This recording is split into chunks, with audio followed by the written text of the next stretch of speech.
Okay, I'd like to call the meeting of the Lunenburg Conservation Commission to order on July 24th, 2018, 7 o'clock in the Ritter Building. In accordance with the requirements of the open meeting laws, please be advised that this meeting is being audio recorded and videotaped for later broadcast. We have a very short agenda tonight. LSIC treatment considerations and a discussion of conservation easement at Gilchrist Street. Are there any public comments from the board? Do we need to do roll call? Oh! Wasn't on my list. Roll call. Are we all here? Again? Yes. Jack? Here. Good. Kate? Present. Present. And absent is our chairman, Richard Birch, our vice chairman, Todd Dwyer, and Bob Pease may or may not join us. But we have a quorum, so we are called to order. Thank you, Ken. Any public comment from the commission? Call to order thing. Any public comment from the public? No? Okay, then we'll dive right in. Dominic is here, representing the LSIC. And we have received the pre-treatment survey, and that's what we'll be discussing tonight. And, everybody have a copy? I brought some extras. Yeah, I brought copies for everybody. Okay, thank you. The one left on your boat, Carl. I'll take one more because I've written all over mine, Dominic. Thank you. Just before we get going, presume, Dominic, you're going to say an overview of the survey. Yes. But I would appreciate, while you're going through that, just trying to move this along. This is a nice summer night. If you could, while you're doing that, if you could explain the method of the survey, what the method was. The two big items are density and biomass. If you could just kind of give everybody a little primer on what that is, what's the significance, how that relates to the criteria for recommendation, and what the process was from the survey to get here. Okay, thank you. Very good. So in line with our management plan, the typical management program chronology, we actually went out to survey the lake in early May, looking primarily for curly pondweed. We did find a little bit of curly pondweed. It was pretty scattered, widespread scattered growth. We made a determination with the association, with the LSIC, that we were not going to treat the curly pondweed, which is the first treatment of the program. So that's typically done in May, mid to late May. So that was not done. So we returned to do a survey, more quantitative survey along the lines of the point survey that we do twice a year on July 3rd. Basically, in terms of methodology, we have a biologist that goes out in a john boat or a small trailer boat. They're using a specially designed throw rake, underwater camera, polarized glasses, so multiple methods of actually viewing the bottom of the lake and seeing what the plants are. They collect a species list at each point, so abbreviations and all the different plants. They determine which plant is dominant and which one, meaning is in the greatest amount at that point. That would be the D in the table that's attached, and I apologize. I really have to figure out a better way to do it. I was going to say I brought a table.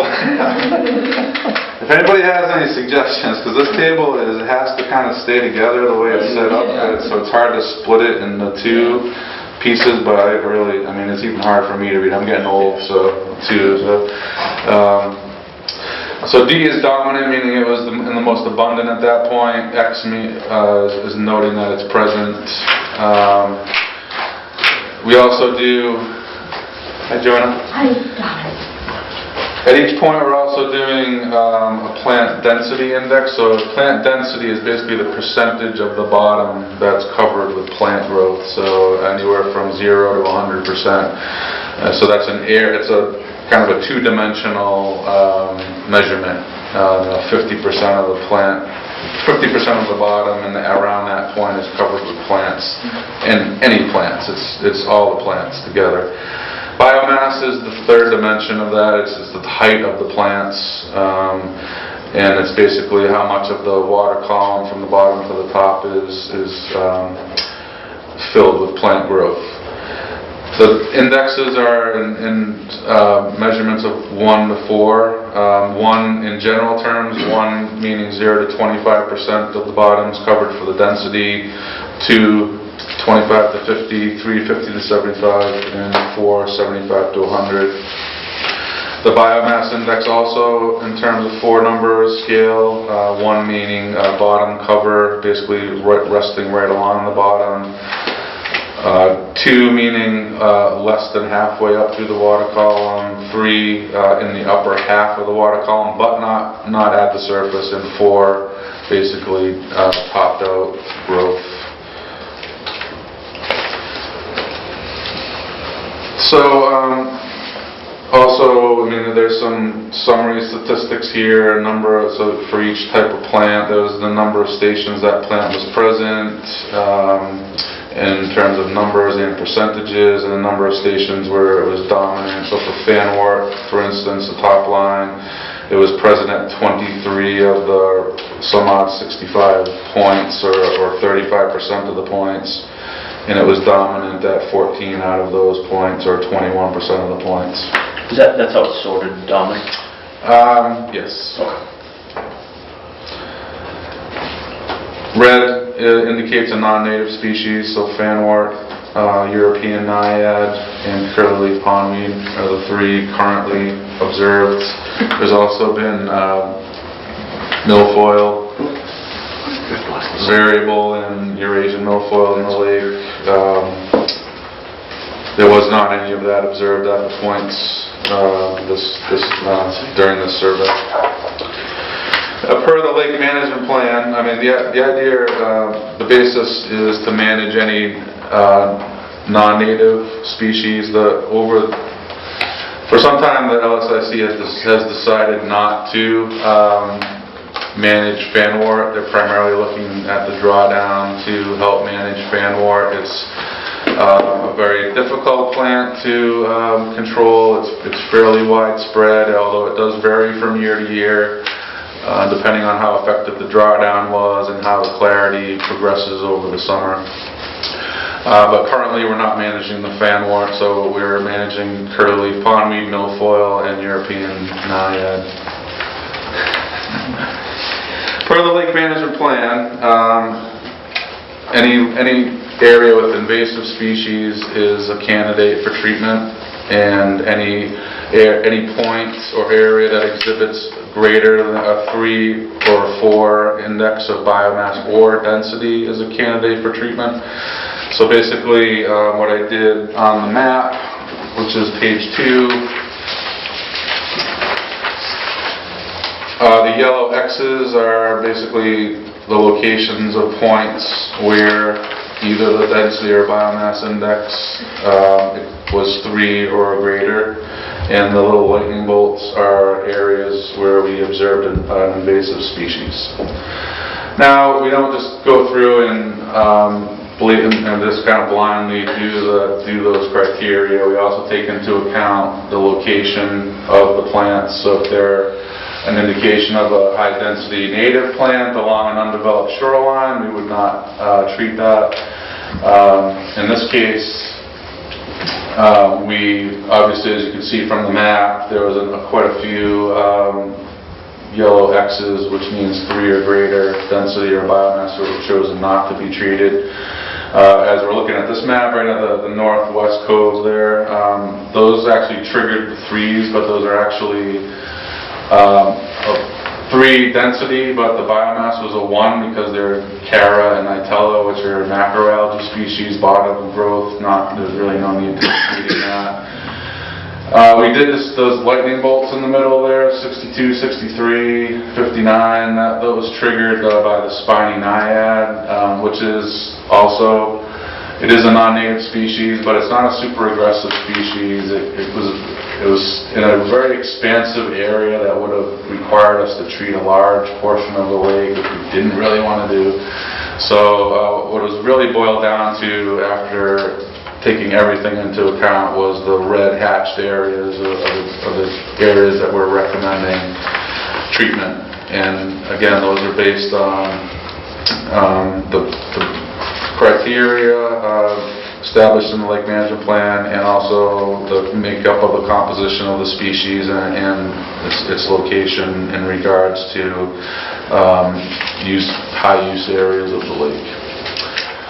So we're asking permission, and just because of the timeline, I know you guys have had the 4th of July, and then you didn't have a quorum, so we actually have taken the risk of going ahead and notifying and posting the lake for treatment tomorrow, pending the decision of the commission tonight. So just so you're aware, we're geared up and ready to go tomorrow based on our discussions tonight. But I feel last year we treated somewhat 90 acres of the lake during the second treatment. We're at 40 acres, so I think in the spirit of what the commission has and we have discussed about trying to really seriously look at what we're treating and trying to limit treatment as much as possible, I think this was actually a pretty good compromise from last year. The other thing I will say is many of these species are still growing right now. Tape grass especially, starting around now, will send up a seed pod on a little spiral chute that comes right up to the surface, and that's going to start happening. So in many cases, if folks have gone out and looked at the lake over the last month, things may not look that bad visually, but we expect the growth to increase further, those seeds to start coming up, especially in the expansive, shallow areas. So that I should take that into consideration as well. But I will stop talking now, and we'll happy to answer. Did I cover everything? Yeah, that was great. Just a little primer on terms. And I was delinquent two things. One, I didn't properly introduce you. Oh, sorry. Your name and company. Dominic Maringola, Solitude Lake Management. We've formerly Aquatic Control Technology. We've been working with LSIC since at least 2006, if not earlier. And folks that may know the lake back before we started managing it, was definitely a pretty big mess with milfoil and other species, and it's come a long way over that time. We've got the milfoil pretty well under control. We're dealing with these other species and some spot treatments of dense native plants as well. But I think overall the treatments and management program has been a pretty good success over the last 12 years. So. Thank you. The other thing that I was delinquent on is I just wanted to commend you on the report. I mean, it's one of the more thorough pre-treatment reports we've received. There's a lot of data, which gives us a lot to discuss. So, without further ado, my suggestion to the commission, to save time, is that we go around and to each of the people, so you can ask whatever you might want to ask or comment. I would encourage people to save their decision until after the comments and discussion, so they have all the data. Just to clarify, the red points are the survey points that did not exhibit 3 or greater or did not have invasive species. So there's I think 66 points. There's a couple of numbers with A's next to them. It goes up to 64, but there's a 63A, and I think there's a 24A, so there's actually 66 points. So as you know, we do the more involved documentation at the year-end reports, and we're also continually working on the lake management plan, and still have some revisions, I think, to do with that. Okay, so why don't we go around and Ken start? We'll just go around. At the moment, I don't have any questions, but I'm looking forward to hearing. All right, great. We can come back around. I had a chance to go out and do a site visit with yourself, and I just have a couple of questions, Dominic. Yep. Okay, we went and looked at We look at them all. We look at these sites up through here. Yep. Down through here. We hit this area in here. I don't know if we get down to 31 and 30. No, we did not. We didn't get down. Did this one? And yet, Oh, it doesn't show on the thing. And- We did right. the boat ramp, the 40, 60, 43 area, Yeah. and the 38 area. So when we're going through, And 11. And 11. yeah. And Carl, please correct me if I'm wrong. I know the other member that's not here was with us. And okay, this part right along the edge is, yeah, okay, we did some and we could kind of agree with the number that was assessed. One of the questions we had was, you were out there a couple of weeks before and we were getting similar numbers, and okay, maybe, you know, I mean, it depends on where you drop the line and things like that. But we started out through in these areas, the further out areas, we weren't getting the same kind of numbers. Is that Carl? Yeah, those two. And so the question is, do we need to treat this far out, or can we just, you know, cut the cost down a little bit, or whatever? This particular area, this one was the 1, 2, 3, or 5. They seem like, right at that point, they were all 2s, which means that they weren't even halfway out. And we were having a hard time even spotting some of these until we got almost onto the shoreline. And I'm just wondering how, is this stuff going to grow that quickly that it's going to affect these recreational areas? Or will it finally hit the end of September, and are we needing to treat that, especially where there were 2s?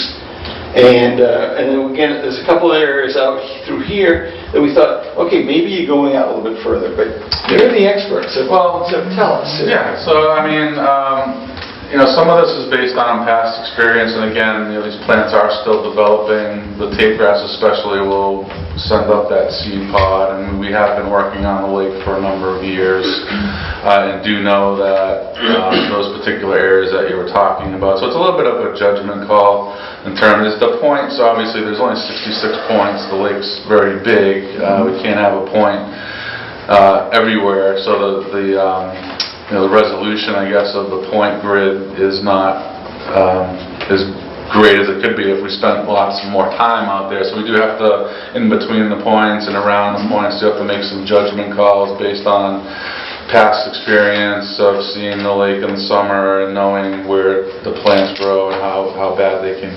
sometimes get later in the summer. Yeah. I think that has something to do with that area up in the north, 44, and around the 60. Is it recreational driven? I mean, essentially we had some sections where we had the secchi disc down 6 feet and we weren't seeing any. Is that correct, Carl? And that was, I mean, so 1, 2, 3, that area is very, that cove right there drops off pretty quickly. yeah. And it's in terms of just treatment logistics, it's impossible to treat like a small band, so you do have to just, so the treatment has enough herbicide there and to account for the dilution that's going to occur outside of the treatment area. You do have to make the treatment areas a little bit bigger, because if you lay it in a small band just right along the shore, the herbicide bleeds away very quickly from there and doesn't have the effectiveness. So would you be dropping a bead through the old outside area, or you're just going to run a skirt through here and hopefully it bleeds out? Is that... Yeah, we don't, when we actually lay down the herbicide, we don't go right along the outside boundary, because we do anticipate some movement of the herbicide outside. So. Yeah, we lost it again, Matt. Sorry. You got a quick screensaver on. It's all those alien seeds, right? These the time 7 stars. These guys. So I think I'll stick with that. I mean, again, it's based on, again, we're trying to fill in some of the information in between out and around the points.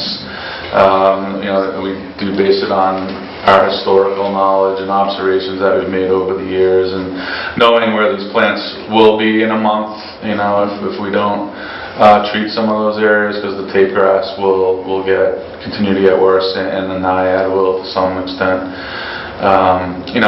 Really, we used to, last year we treated all the way from 41 all the way up the shoreline right up into that area around 44, and that, I think, was an area that we were able to not treat this year, so I thought that was progress. Is it a proportional reduction, then you're saying, that basically we're treating 20% less of the lake this time, or over 50%? Yeah, it's probably around 50%. I think we treated 90-something acres last year. Last year we did 100, we did two treatments, we did... Total, yes. Total, You're we right. did 130 acres of treatment last year on Lake Shirley. Between the curly pond and the second treatment, we treated quite a bit of more, and we're at 40 acres this year. So, and as you know, Matt and I mean, the Shirley Conservation Commission has amended their order officially, and they have removed the restrictions about us doing treatment in Shirley and within 1,000 feet of Shirley. So we're now able to, and I believe your commission's order was written in such a way that it basically worked in concert, or it referenced the Shirley order of conditions. So by them changing that, it does allow us to treat areas. You can see around .17 down over near the dam, and there's another cove down further in the southeast corner that we haven't been able to treat in some time. Around 17. I was going to say, I looked at the corporate boundary maps today. It's 17 would be the only applicable area I could see, as far as being in Shirley. In Shirley, yeah, but the 1,000-foot boundary, I think, kept us from treating 20 down that cove and 22 as well. So just to that point, to put that to bed, do you have Shirley permission to treat those? Yes, actually, their order doesn't. I mean, we did notify them of the treatment, but they don't require a specific treatment area approval of the specific treatment areas. That's not my understanding. We sent them the same. Mr. Fleming. Yeah, I actually have an email I got generated from Mike today, and I also spoke to Jen McGinnis, who's the chairlady. Okay. I know you guys are going back before them at some point soon. Not sure. Not that I know of. No. But if I could, Matt, this is the Shirley order of conditions, and it says under 27. I'm well aware of what the Shirley order says, but what I'm saying is I have an email from the agent of Shirley who copied the chairman, and I confirmed it with the chairman by phone conversation. Right. It says the intent of the removal of the special condition was to allow the Shirley portion of Lake Shirley to be treated, provided it was done in accordance with the order of conditions. And the order of the in accordance requires the notification. Right. It requires approval.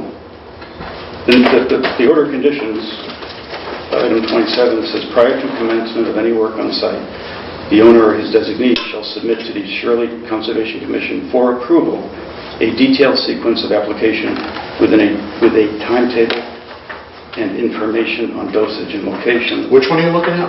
The order of conditions. Which number?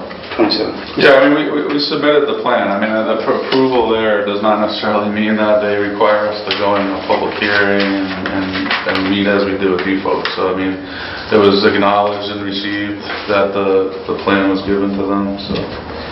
I don't think that pertains to us anyway. It has no bearing on our decision tonight. Right. But those are general conditions. Notification of the owner's designation include the name of the person responsible for compliance with the order. Yeah, that's on the general conditions of the order. Again, I did talk to the agent and I did talk to the chairman by phone. They seem to be satisfied. But do they have approval or not? Just to close that out. Well, I don't know what else I can tell you. I spoke to the chairman and she said that they don't have a problem with what they're doing. That was what she told me. Okay. Outside of our jurisdiction, anything? And we emailed it 3 weeks ago, and not one of them has contacted us to come. Sure. We only go in front of them if they have any questions and they wanted to meet with us, and they did not request a meeting. Back to our business. Any other comments, Chair? Yeah, I just think that, okay, there was a 2-week growing season in some of the areas that we looked, and we still were seeing something closer to a 2. But you know what? Right now, there's so much heat in all these lakes, I would anticipate everything's going to continue, it's going to explode. And especially with, well, you're getting rain events now that you might be dumping nutrients into, you might be feeding them. I'm going to rely on Dominic's expertise there, but at the same time, it's close. It's really, really close. I appreciate that. I mean, I think we're again, over the last few years, we've tried to work with you folks, and I think we're handling this far differently than we did years ago. I think we're more quantitative approach, and I think we're obviously reducing the management. I think it's more sound, defensible way of doing it, and but it's not black and white. It's not an exact science, lake management. So, I mean, there has to be some room for, again, that professional judgment and using experience from what we've seen happen to the lake in the past. In terms of the clarity, just to give you guys a heads up, clarity has been floating around the 5-foot range since about the 4th of July.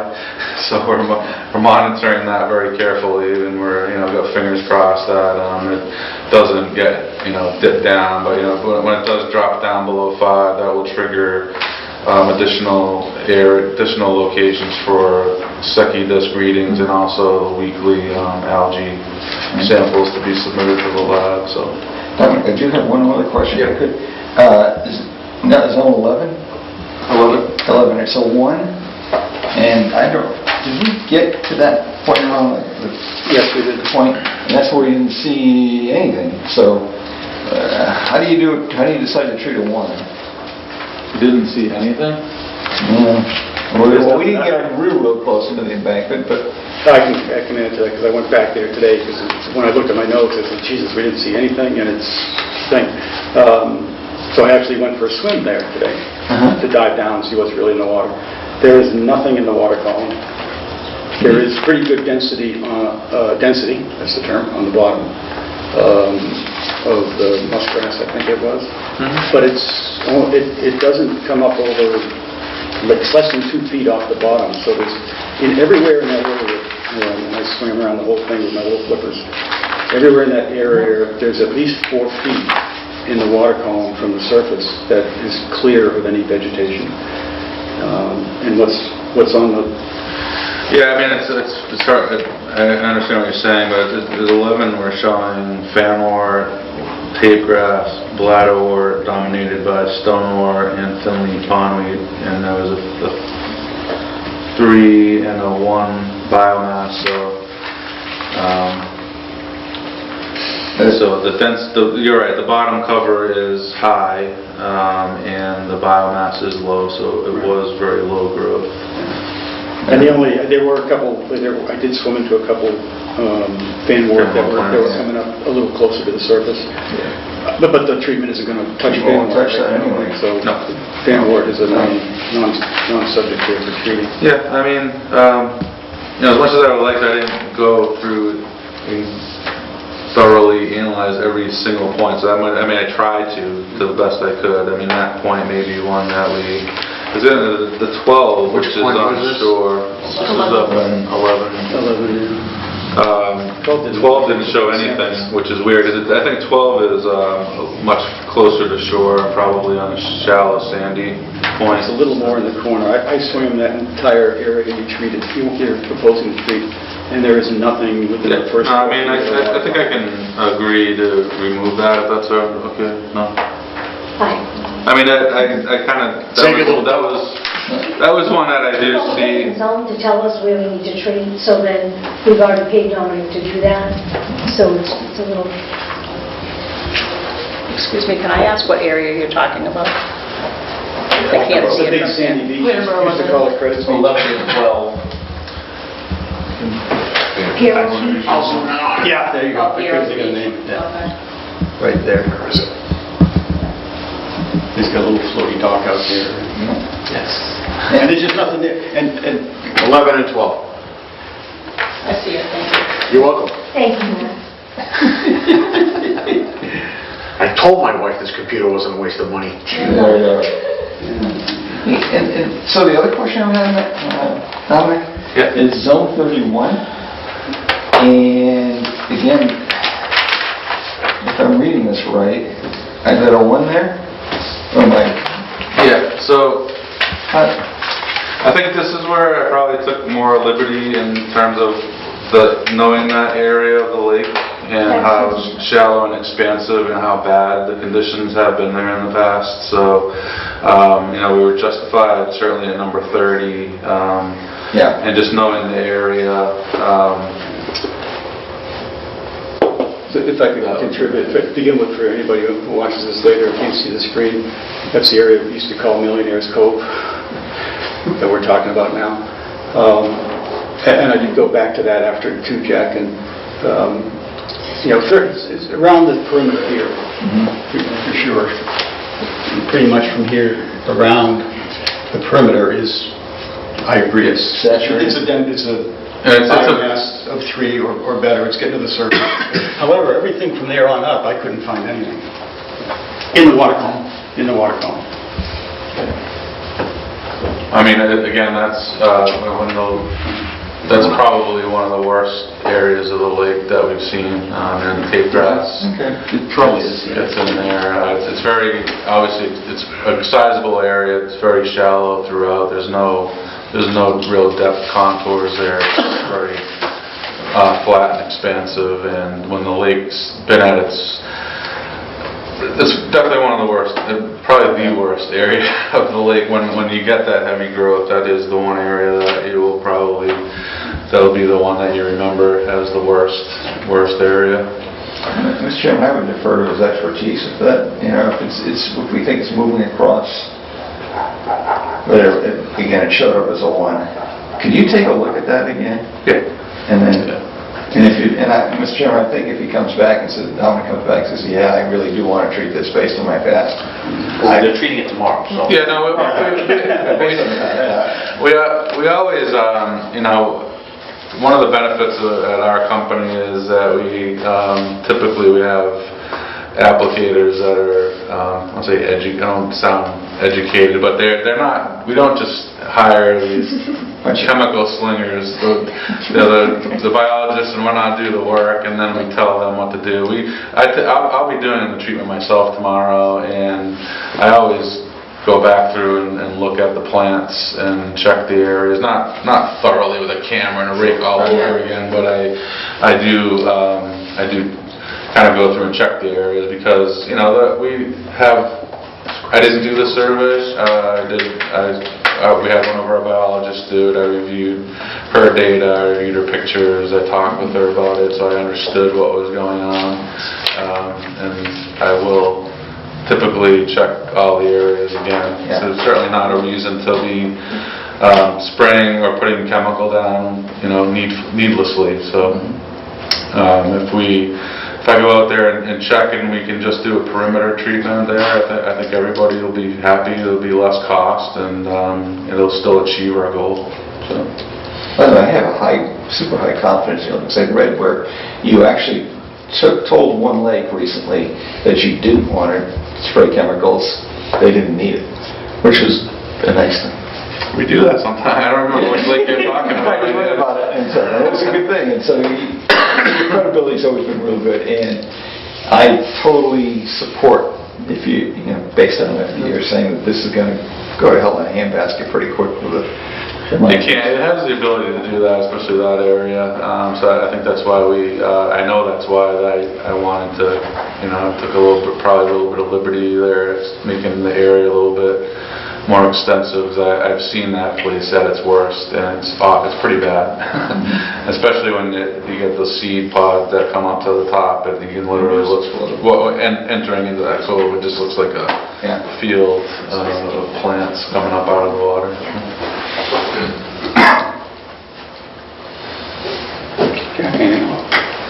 That's it for me. I have no questions. Dominic answered them well in his presentation.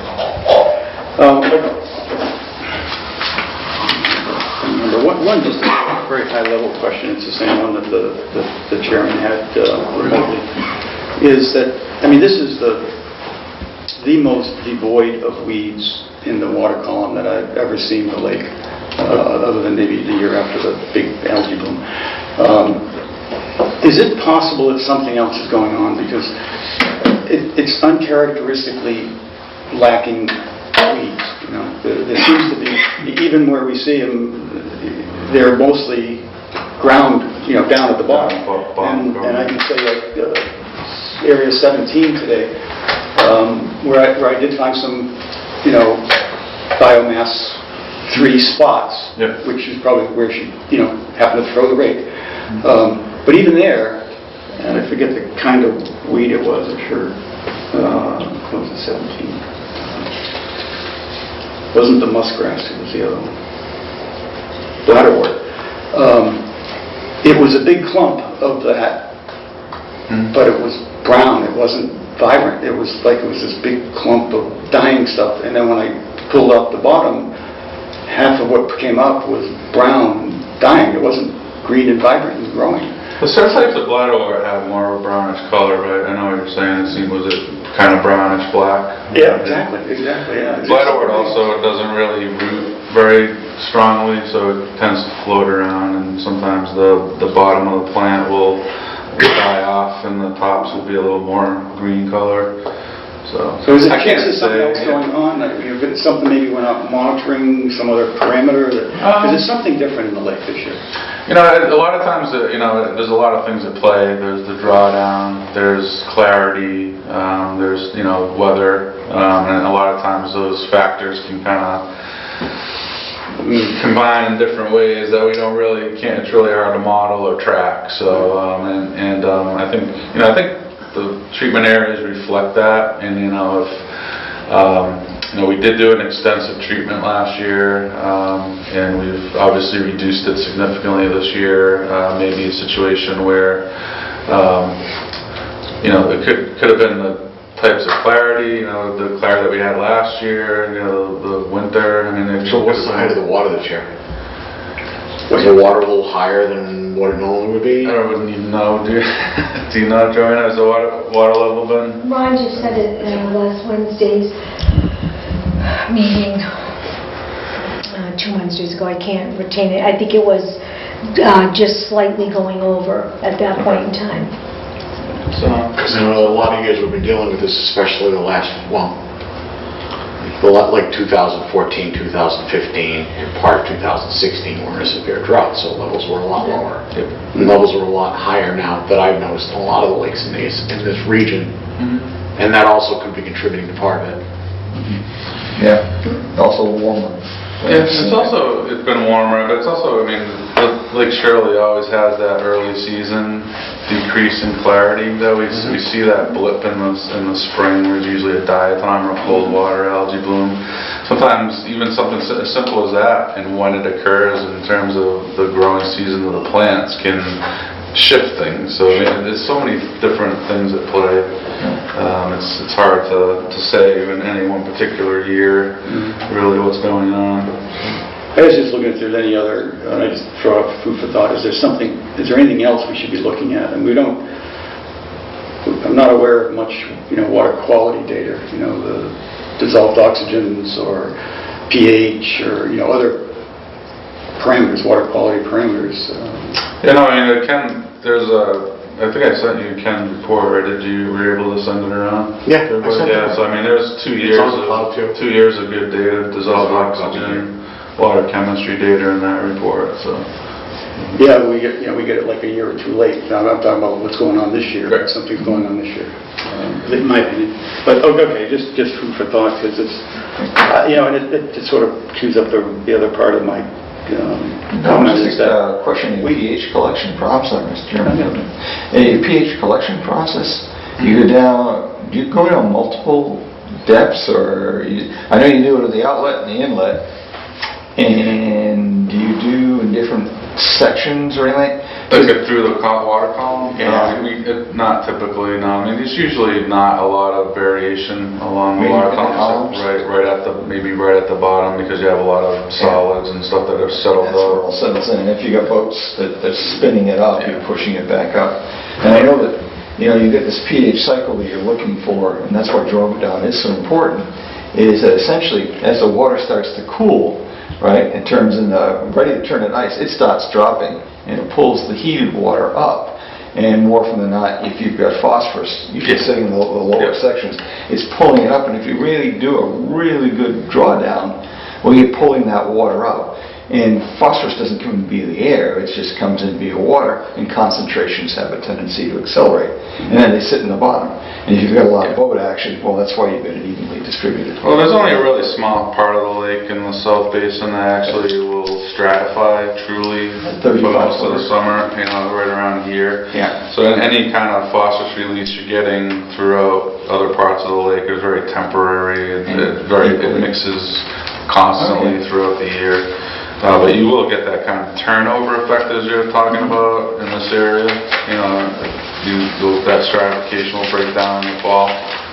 Get some of that. It's a pretty small area and small volume of water in that area. Okay, so my fundamental concern when I look at the lake and the strategy we have of how we decide is the density factor. This growth that's on the bottom, that's native, right? It's not invasive. In almost all of these cases, there's no invasive. There's maybe one invasive weed, and it's fanwort, which is a chemical that help. So, yeah, I did not mark the lightning bolts with fanwort because we're not really managing that. So which would have been interesting. It was interesting when I go through here that a lot of them don't have any invasives. The ones that do, they're fanwort, which isn't going to. But I didn't want to confuse the map or make it's not. The data's here. I mean, the data's all here. But it's the concept of the density, because since we've had such low weed in the lake, thanks to you guys and LSIC, we've been having more algae blooms, and it seems to me that the ideal. You need vegetation in the lake, right? The goal isn't to get rid of all vegetation, because we'll have nothing but algae blooms and phosphorus and all kinds of really nasty stuff that'll be way worse than it was. So to me, it seems like to me, I've gone to enough of these lake association things and meetings and heard enough experts talk like yourself, that if you could get a very dense vegetation of native plants that are on the bottom. If you could define the spec of the lake for water quality, recreation, everything, wildlife, you'd have a foot or two of vegetation on the bottom of the lake, and that's it, everywhere. And it would be eating up nutrients and be stabilizing the soils. Okay. So, but many of these areas, like the 11 we just talked about, that are being treated, only have that condition. Native plants on the floor. And I understand the growth we don't know, and they could take off. But this is 3 weeks after the survey, and they haven't taken off in 3 weeks. We've got 5 weeks left of the season. So it's hard to imagine that that's going to become a nuisance. And nuisance isn't one of the primary goals of treating for weeds, right? It's the whole premise is get rid of the invasives and safety. If the natives become, so abundant, that safety and recreation. But right now we don't have this situation. We have almost nowhere. I can count them on 3 fingers where we have plants coming to the surface. The area you talked about up here is one of the prime areas. This is 1 through 7. You go down just a little bit now. 1 through 7. The only thing that's coming into the water column in that area, and I swim there too. My wife swims there all the time. The only thing coming up into the water column is fanwort. Right. Everything is down below and is native. So when we have a condition of vegetation that is desirable, native, low growing, in an area, and it's not every area, but there's some areas here, the 11 week is one, this is one. Not those, I 100%, even, I understand, even though it's only on the end of that cove, it's a small cove, right? So no problem there, we pretty much confirmed that. Could not find a condition 3 biomass in this area for the life of me. All low growing, even down here at the boat ramp. Could not find a plant in the water column here. 11 we talked about. Can you go Matt, push up. down, I guess, yeah. Right. We talked about this, and I pretty much agree that cove is a disaster waiting to happen. This thing, they ignored this little cove in here, didn't want to take my boat in there. That's so bad, so I have no problem there. 17 is kind of that condition. There's nothing in the water column, and what's on the floor is native. Go down a little bit more, and we'll have to hit every area on the map. 22 is getting choked off at the end, native, but it's getting choked off, I understand. Doesn't go very far, but I think it's the same case there. So the areas that I think we're working against the ideal situation is 11, 17, 38, and this is questionable. We could not find anything in the water column. All due respect, I mean, I understand what you're saying, which is why I saw those conditions and we evaluated those conditions, and like number 49, 50, 51, 52. That's what we were seeing up that area. 26, 29. I mean, we've made an attempt to not treat areas like that. That it was a combination. Although it didn't meet the lake management plan criteria. Because of the species that were dominant, or those areas were not put in for the designated treatments. But frankly, if you have an issue with the criteria in the lake management plan, I mean that's what we're working with right now. That's what's approved. If we need to revise, or if you have feelings that we need to revise the way that we're meeting these criteria, I think we're following the rules. And not even just the letter of the law. I think we're trying to do the right thing here, and I think we're trying to take our past experience into account as well in some of these areas, and I'll just leave it at that. I think I'd like to comment on the lake management plan. You can't pick and choose. When you don't comply with the lake management plan, you say it's only a plan, it's not the order of conditions. Now, when you want to use it, it's the rule. Well, we've been using these criteria for the last 3 years. That we've been using over and over. It doesn't mean we shouldn't question them. Our job is to make sure that we're not, we're doing the right thing for habitat and wildlife. And when native species become a real problem, a nuisance, then that's a reasonable also. These native species in these areas where there are no invasives, they're not a nuisance. They're on the floor. You got to dive down 4 or 5 feet to find them.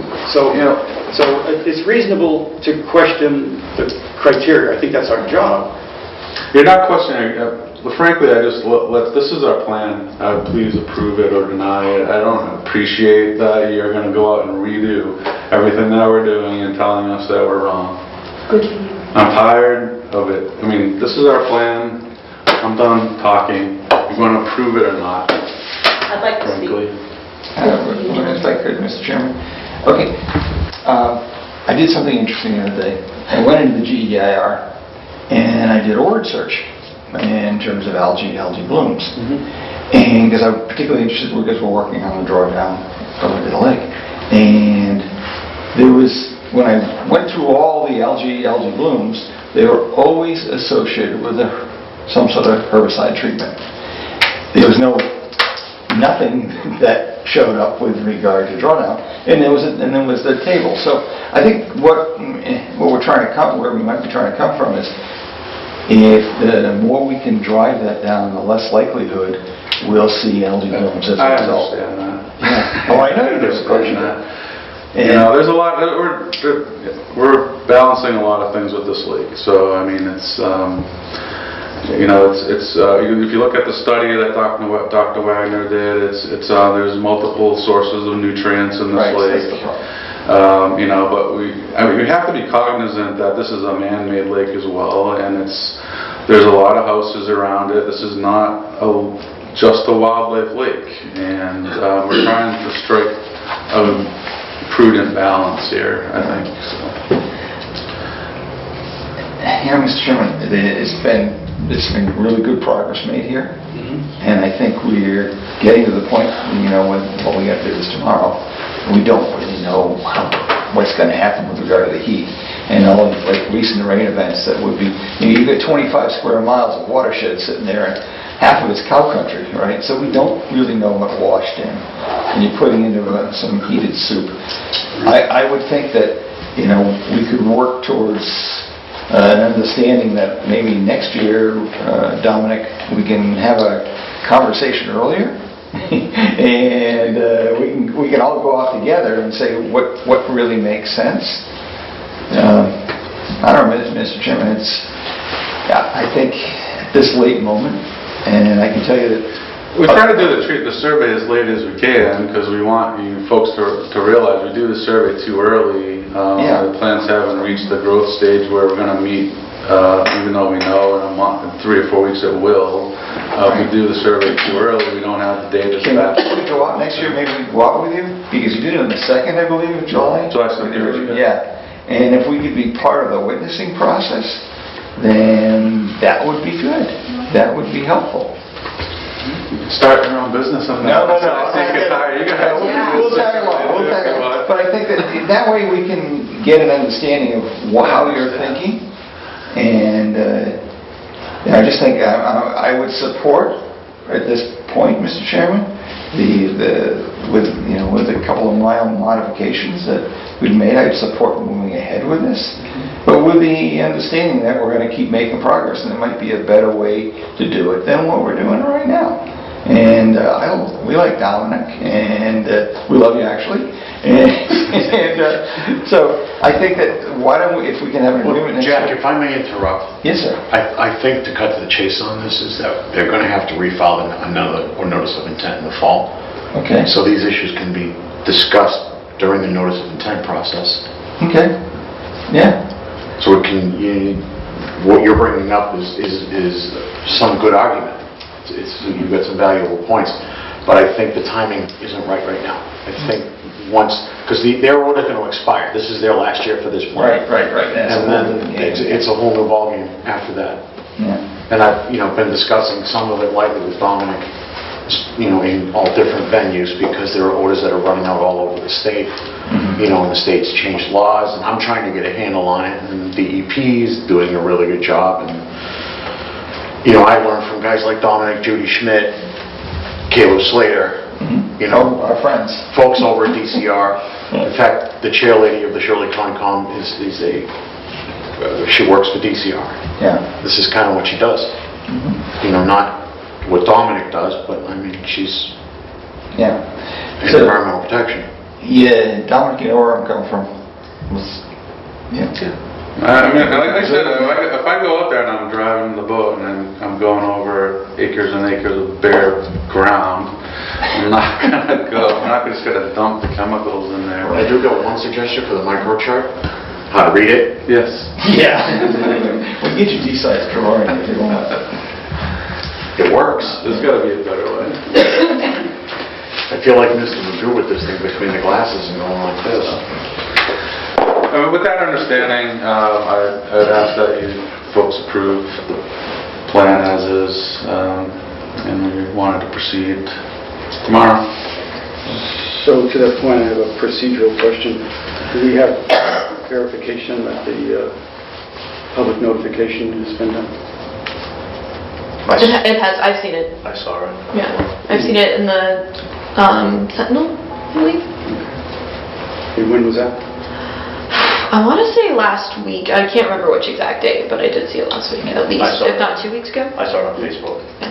and signs around the lake? Yeah, Sentinel. I did discussing Lunenburg, I did the town website. I saw that too. Yeah, I did both, discussing Lunenburg, the town website, the Sentinel, the Lunenburg Ledger we missed because it was on a Wednesday, they only publish every Friday. Right. It's on the Lunenburg bulletin board, the cable channel. Great. We did the orange flyers on Monday evening, that's the 48-hour. Yeah, I saw all those things. All the white signs are up. The papers, so I just want to confirm. It's on Yeah. the website. And we did a universal email blast to everybody that has signed, has subscribed to the Lake Shirley email. So those were all our communication vehicles. Super. Okay. So we did talk a little bit about perhaps reducing one area there. And you know, every gallon of, you know, toxic chemical we can put in the lake is a savings, I think. Personally, I feel comfortable with, you know, Dominic's statement that he's, you know, he's going to be out there doing the treatment personally. And if he can reduce the amount that he puts in based on his professional judgment, I feel comfortable with that. How many gallons you end up with, do you think? I haven't even calculated. Typically, we'll be doing a gallon to a gallon and a half of the dicot, and if necessary, the Nautique herbicide. That's per acre. Right. And how many acres? 40 acres total? There's 40 acres on the map, and if we do end up changing any of the areas in the field, as we've done in the past, we can send you an updated as performed. As treated. Yeah, I think that would be helpful. And it'll be in the year-end report. Thank you for reminding me, on the introduction, you talked about the Nautique, which Yes. is relevant. But what areas will that be used in? If we're supposed to identify what... That's one of the things I kind of do when I go out there is, you know, I think it's primarily going to be for anywhere that tape grass would be a possible target of the treatment. So if it's primarily just naiad, that would be just the dicot herbicide. If it's tape grass, needs that extra herbicide there to make it work properly. So just a tip, not the musk. I'm not really familiar with the musk, but not muskgrass. No, muskgrass is an algae actually. The herbicides, the dicot won't touch the muskgrass. It's a macroalgae, so only copper products will do. So I mean areas that have tape grass would be.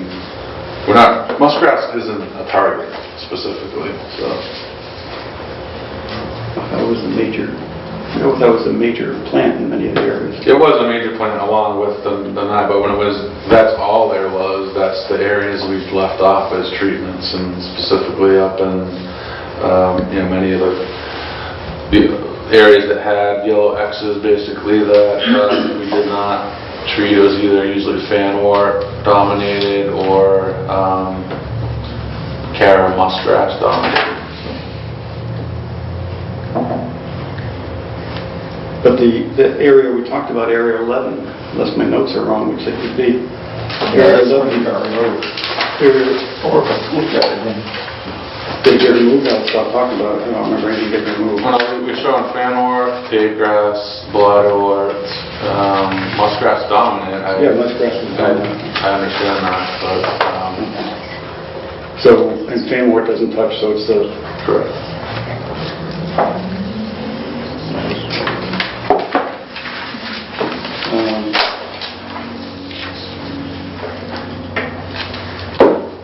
Basically, if it had a 3, but it only had Cara or Nightella, muskgrass or stonewort, that was generally where I would not have put a treatment area. So it had to, generally either had to have some tape grass or naiad. So in this case, I think that was added as a treatment area because we did indicate that tape grass was there. Right. And it's, you know, the way that the surveys are set up, it's each species is not given its own density and biomass, so it's hard to discern that until you actually, and that's where it comes into play that, you know, that would potentially be an area that when I drive over it would not be treated. Okay. And that area, I mean, just rough numbers, is probably that's definitely not a substantial part of the area.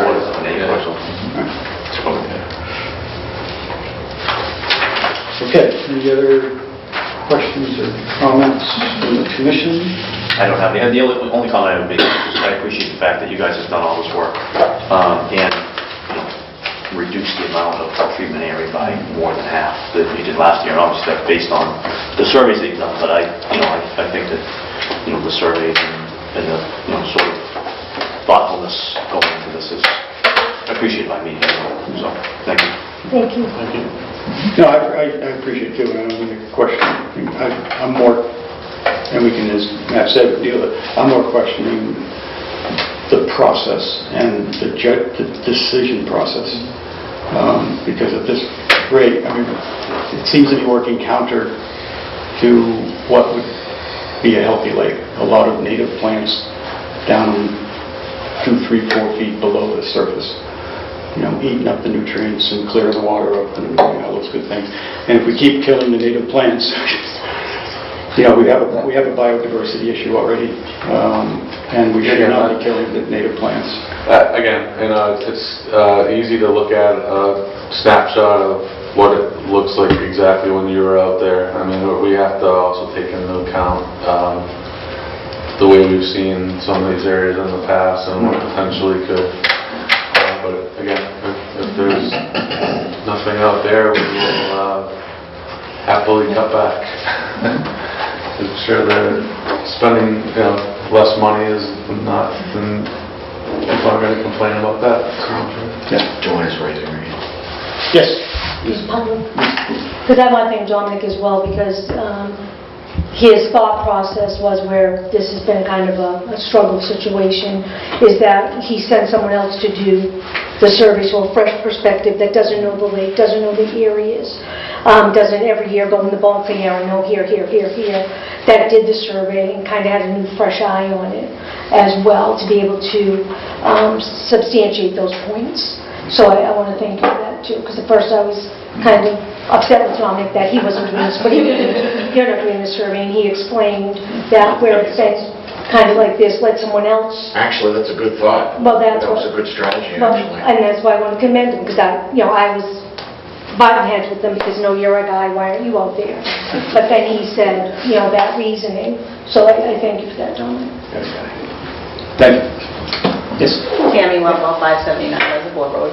I'm just here today to be supportive of the plan in place. So I'm here to support, let the plan move forward. Thank you. Any other public comment before we take a motion? Paula Valente from 30 Johnson Street. I support the program as well. Dominic has done a fabulous job in all the years that they've managed the lake, and they've brought it under control, and they continue to keep it in check. And I think it's important for the lake. Thank you. Okay, do I have a motion? Mr. Chairman, I'd make a motion that we approve the treatment plan as proposed. In a second? Mr. Chairman, with a modification on that. So you second it and we can have a discussion. Oh, second, excuse me. Thank you. All right, discussion? Just basically, we kind of agreed that Dominic would take a look at that, was it zone 11? And if it wasn't, he needed you and okay. I think he's going to take a look at everything. He's going to. I mean, he's going to look. I don't feel like I need to change my motion. I feel like that's part of the treatment. Okay, So, that's accepted. Yeah, I agree. No more comment? All in favor? Aye. Aye. Aye. Unanimous. Yeah, thank you. Good job. Well done. Just for the record, it had to be unanimous, or else it would have failed. Oh, that's true. That's absolutely true. That is absolutely true. I didn't realize that. So If there's been 4 of us, it has to be majority. Yeah, they had the majority of the full seated commission. I didn't know that. Right. We've already had that go around. We made that mistake once. Good, thank you. Thank you all for coming. Thank you. I just want to complete it. Hi. Thank you. I've seen you here a couple times. Oh, of course. Good night. Thank you. Thank you.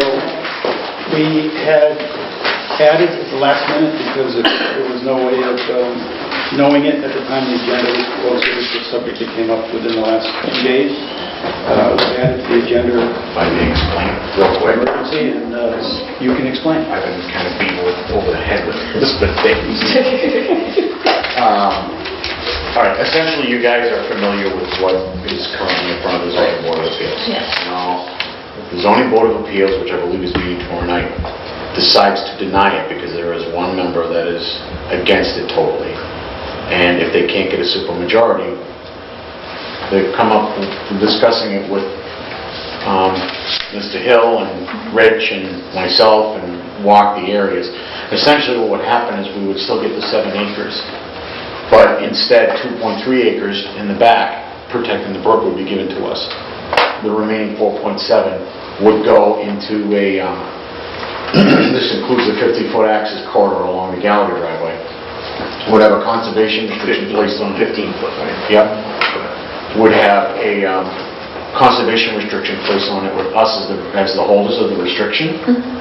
And there would be a perpetual exclusive use of the property given to the Lunenburg Conservation Commission for the purposes of public passive recreation.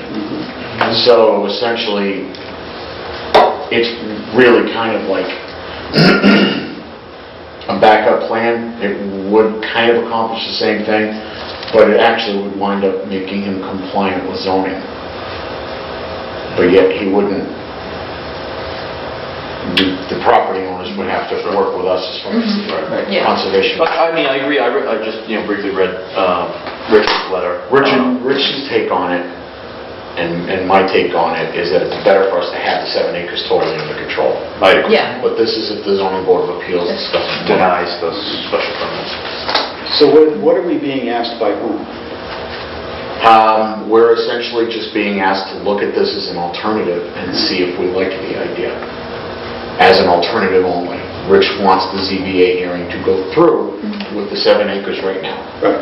And if that doesn't work, then look at this as an option. So this is just updating us. We're not expected to take action.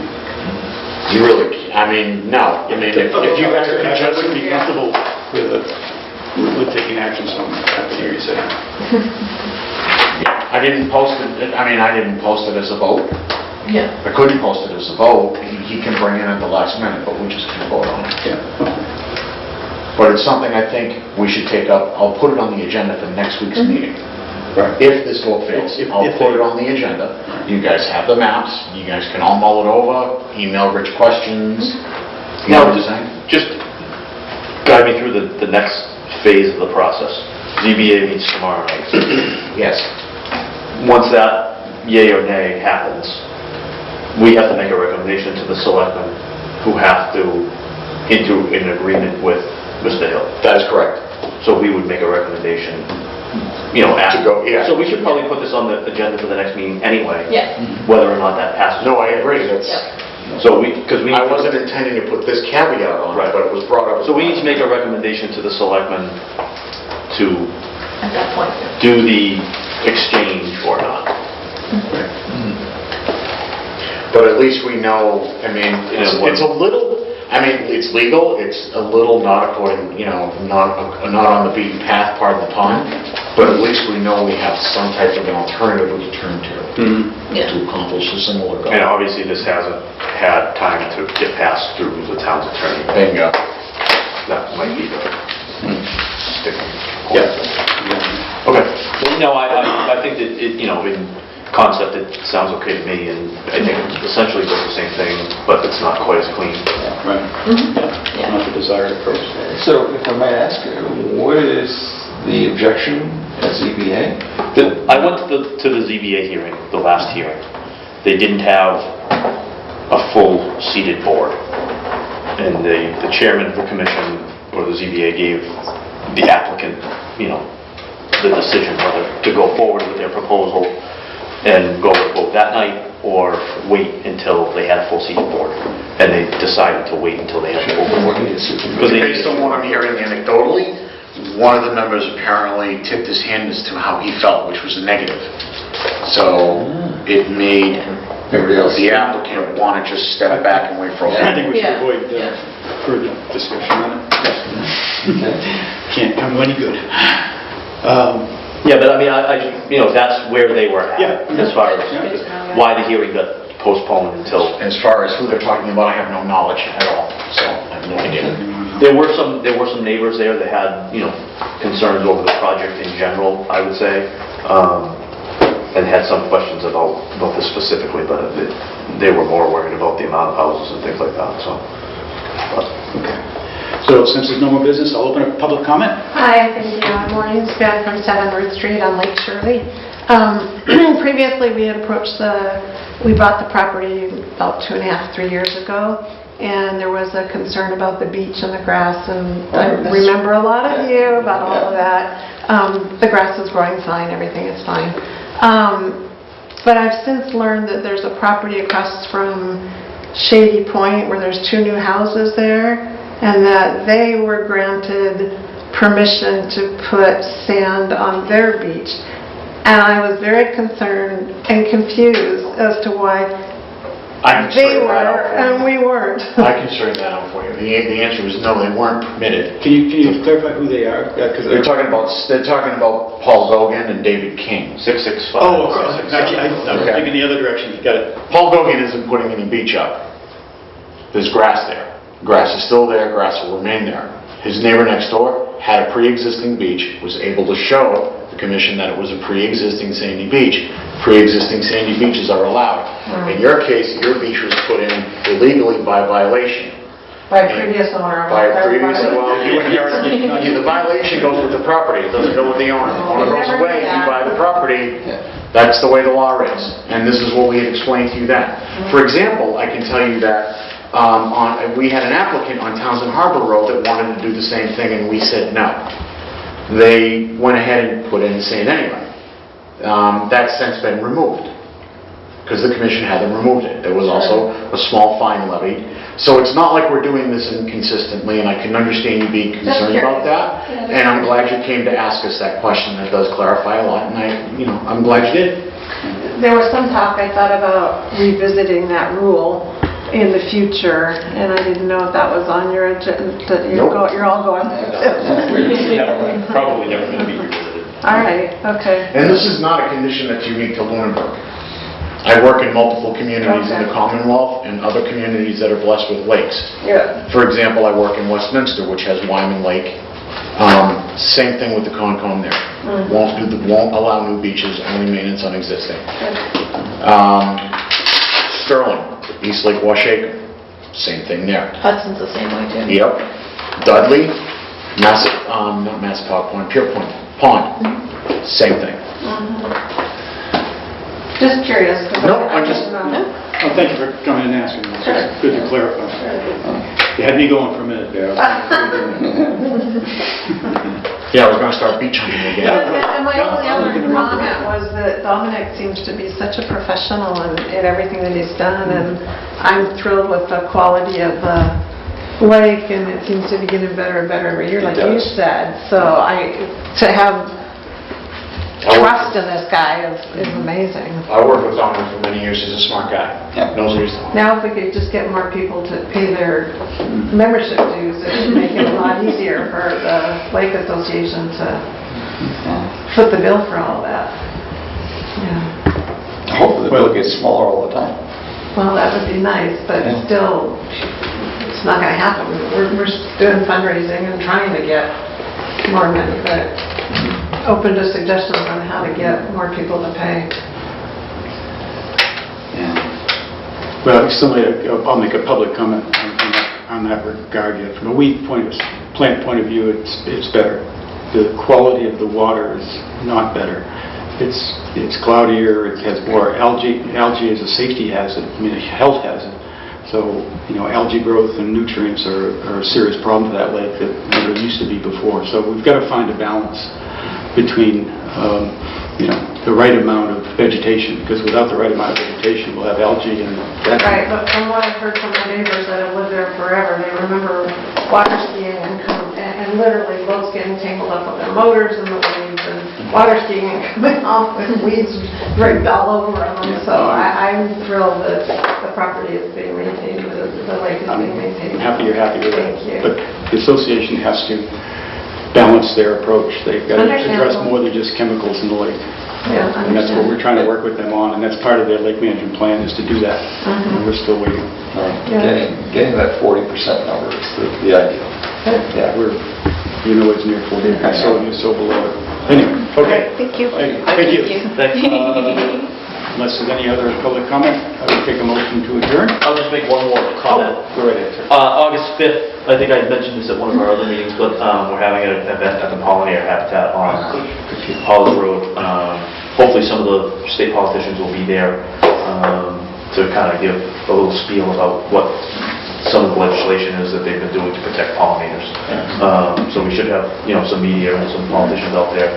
And what day of the week is that? I believe August 5th is a Sunday. It's Sunday, and what Yeah. time is it?